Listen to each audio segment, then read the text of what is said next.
afternoon to one and all. My name is Nitika, and I am here to deliver a topic that is therapeutic communication, which is topic of psychiatry from BSc Nursing third year.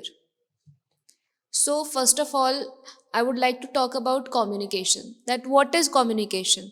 तो communication क्या होता है? Communication एक process है जिसमें दो या दो से ज़्यादा लोग एक्सचेंज करते हैं आइडियाज़ को, फैक्ट्स को, अपनी फीलिंग्स को एक मोड के थ्रू. वो मोड क्या हो सकता है? वो मोड स्पीकिंग हो सकता है, राइटिंग हो सकता है, और यूजिंग सम अदर मीडियम में आ जाता है, जैसे जो हम जेस्चर से हम बात करते हैं.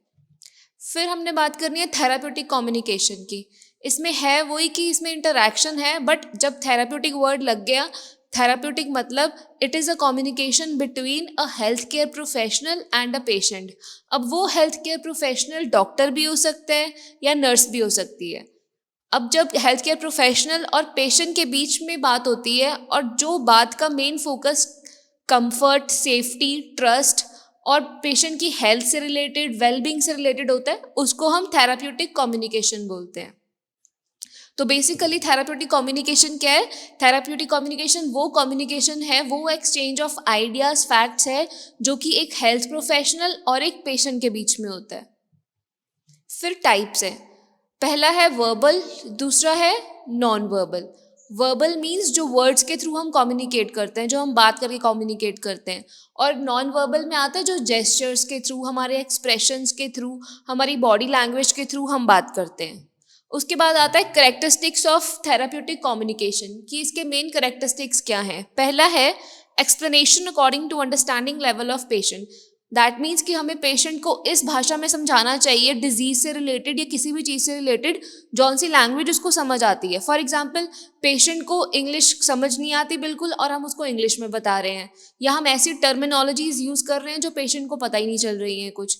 Second is clear communication. हमने जो भी बात करनी होती है क्लियर, स्पष्ट, स्पेसिफिक शब्दों में अपनी पेशेंट के आगे रखनी है. कोई भी हमें ये नहीं कि हमने लंबी चौड़ी बात बता दी उसके बाद उसको जो मेन बात बतानी थी फिर नहीं. It should be very clear.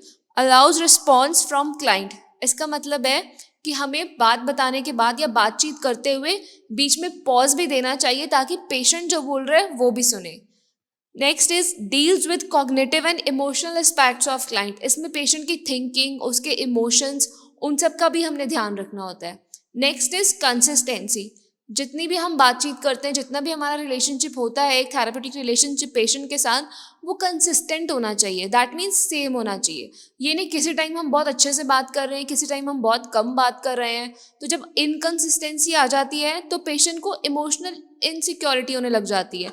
तो इसलिए कंसिस्टेंसी बहुत ही इंपॉर्टेंट करेक्टरिस्टिक है थेराप्यूटिक कम्युनिकेशन का. Next is direct communication. There should be direct communication. That means जो मैसेज आपने पेशेंट को देना है वो डायरेक्ट आप ही पेशेंट को देंगे. ऐसे नहीं है कि आपने किसी और को दिया, वो जाके बता रहा है, वो इनडायरेक्ट कम्युनिकेशन हो जाता है विच इज़ नॉट करेक्ट, और उसमें बिल्कुल राइट मैसेज जौन सा है वो कन्वे नहीं हो पाता. तो these were the characteristics of therapeutic communication. Next is therapeutic techniques that should be used while therapeutic communication. इसमें फर्स्ट है यूजिंग साइलेंस. इसका मतलब है कि जब पेशेंट कुछ बता रहा है तो हमें शांति से सुनना चाहिए, ये नहीं कि उसको इंटरप्ट करके अपनी ही बात करते रहना चाहिए. Next is accepting. That means patient जैसा भी है, जो भी है, जैसी भी बातें कर रहा है, हमें विदाउट एनी जजमेंट्स पेशेंट को एक्सेप्ट कर लेना चाहिए. Next is encouraging comparison. Patient की ही बातें सुनकर उनको ही हम कंपेयर करके उसके सामने रख सकते हैं कि आप ऐसे बोल रहे थे या इस तरीके से बोल रहे थे. Next is रीस्टेटिंग. रीस्टेटिंग मतलब कई बार पेशेंट कुछ चीज़ें बोल देते हैं, स्पेशली साइकेट्रिक पेशेंट्स, कि जिसको बाद में वो डिनाई कर देते हैं. तो अगर पेशेंट ने ऐसी कोई स्टेटमेंट दी है तो हम उसको रीस्टेट करके दोबारा उसके सामने बोलकर पूछेंगे कि हाँ आपने ऐसे ही बोला है ना, तो हमें पता लग जाएगा. कई बार वो उसको फिर चेंज कर देते हैं. Then offering self. हमेशा वहाँ पे पेशेंट को ऐसा लगना चाहिए कि आप उनके लिए वहाँ पे हैं, उनको सुनने के लिए वहाँ पे हैं, उनकी बातचीत सुनने के लिए हैं. Next is giving broad openings. That means जो हमने क्वेश्चन पूछने हैं वो ओपन एंडेड होने चाहिए. फॉर एग्जाम्पल, हम अगर ये पूछते हैं आप ठीक हो, तो सिर्फ जवाब आएगा हाँ या ना. अगर हम ये पूछते हैं आपका मन कैसा है, तो there will be a big answer, थोड़ा लंबी कॉन्वर्सेशन हो जाएगी. Next is offering general leads. Patient बीच में स्टॉप हो सकता है, पॉज ले सकता है कि उसको अब समझ नहीं आ रहा कि क्या बोलना है, तो वहाँ पर नर्स को क्या करना है, उसको जनरल लीड लेनी है, बात आगे शुरू करते रहना है, बीच में रुकना नहीं है। Next is making observations. Nurse को ऑब्जर्व करना होता है मेनली कि जो पेशेंट बोल रहा है वो उसके जेस्चर्स से वो बिल्कुल मैच कर रहा है कि नहीं कर रहा है, जो पेशेंट बोल रहा है वैसा लग रहा है, सच है कि नहीं है, तो इस observations are very necessary in this. Next is encouraging description of perceptions. अगर पेशेंट की कोई परसेप्शन है, किसी चीज़ को रिलेटेड उसका एक है कि हाँ मुझे ऐसा लगता है, तो हमें उसकी डिस्क्रिप्शन मांगनी है उनसे कि अच्छा आपको ऐसा क्यों लगता है, आप थोड़ा बताएंगे। Next is presenting reality. Sometime patient is in fantasy world, तो कुछ हद तक हमें उनको रियलिटी चेक देना पड़ता है। Next is voicing doubt. अगर कहीं पे भी डाउट लग रहा है कम्युनिकेशन के ड्यूरिंग, तो हम उनसे पूछ सकते हैं।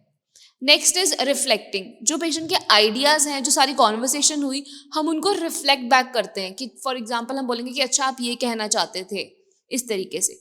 Next is focusing. जो हमें लग रहा है कि इंपॉर्टेंट पॉइंट्स हैं, हमें उन पे फोकस करना है, जिससे हमें पता लग सकता है कि पेशेंट की प्रॉब्लम का कॉज पता लग रहा है।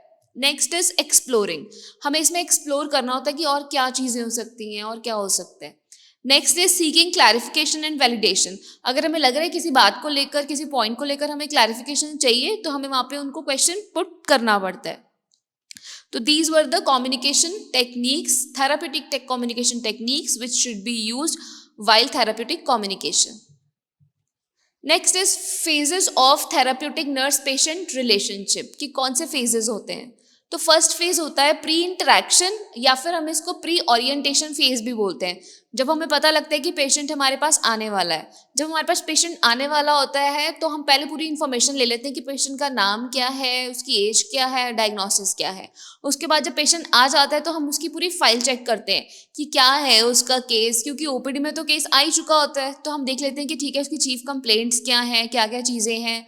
और उसके बाद हम देखते हैं खुद की फीलिंग्स भी हमें एग्जामिन करनी पड़ती हैं, खुद के फियर्स, खुद की एंग्जाइटीज़, क्योंकि अगर हमें अपनी लिमिटेशंस पता होंगी, हमारी वीकनेस पता होंगी, तभी हम उन्हें ओवरकम कर सकते हैं इन फ्रंट ऑफ पेशेंट, अगर कोई ऐसा इशू आता है तब। नेक्स्ट फेज इसमें आता है ओरिएंटेशन फेज।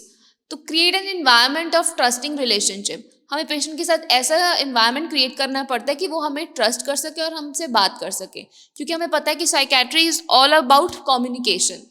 हम वो तभी हमें अपनी हिस्ट्री बताएगा, अच्छे से सारा कुछ असेसमेंट करवाएगा, अगर उससे हम पे ट्रस्ट होगा। तो ओरिएंटेशन फेज में आता है हम असेसमेंट करते हैं। हम क्या असेस करते हैं, पेशेंट की प्रॉब्लम्स आइडेंटिफाई करते हैं, उसकी स्ट्रेंथ आइडेंटिफाई करते हैं, उसकी वीकनेस आइडेंटिफाई करते हैं। और हम ओरिएंटेशन फेज में ये भी करते हैं कि पेशेंट को बताते हैं कि हाँ ये नर्सिंग स्टेशन है, यहाँ पे नर्स है, ये सब कुछ। फिर हम इसमें प्रॉब्लम्स आइडेंटिफाई करने के बाद नर्सिंग डायग्नोसिस बनाते हैं, फिर गोल सेट करते हैं, और फिर हम एक्शन बनाते हैं कि प्लान ऑफ एक्शन क्या होगा हमारा। फिर आता है वर्किंग फेज। तो जो हमने पिछले फेज में बनाए थे कि हाँ ये हमारा प्लान ऑफ एक्शन है, इसमें हम वो सब कुछ इम्प्लीमेंट करते हैं, क्योंकि अब तक क्या हो जाता है, अब तक हमारा जो ट्रस्ट और रैपो है वो भी मेंटेन हो जाती है। तो हम पेशेंट की सारी प्रॉब्लम सॉल्व करते हैं, पेशेंट के थ्रू ही सॉल्व करवाते हैं, और हम साथ साथ में ही इवैल्यूएट करते रहते हैं कि जो हमारा प्लान ऑफ एक्शन है वो वर्क कर रहा है कि नहीं कर रहा है। और अगर नहीं करता है तो हम साथ में ही देखते रहते हैं कि हाँ कि what needs to be changed, कि क्या हमें रिव्यू करके चेंज करना पड़ेगा। और वर्किंग फेज में ही हम ये भी कोशिश करते हैं, क्योंकि इसके बाद टर्मिनेशन फेज होता है, तो हम कोशिश करते हैं कि पेशेंट थोड़ा इंडिपेंडेंट हो जाए, क्योंकि जब से वो हॉस्पिटल में आया था तब से वो नर्स पर डिपेंडेंट हो जाता है। तो हम कोशिश करते हैं कि वर्किंग फेज में थोड़ा थोड़ा इंडिपेंडेंट होना स्टार्ट कर दे।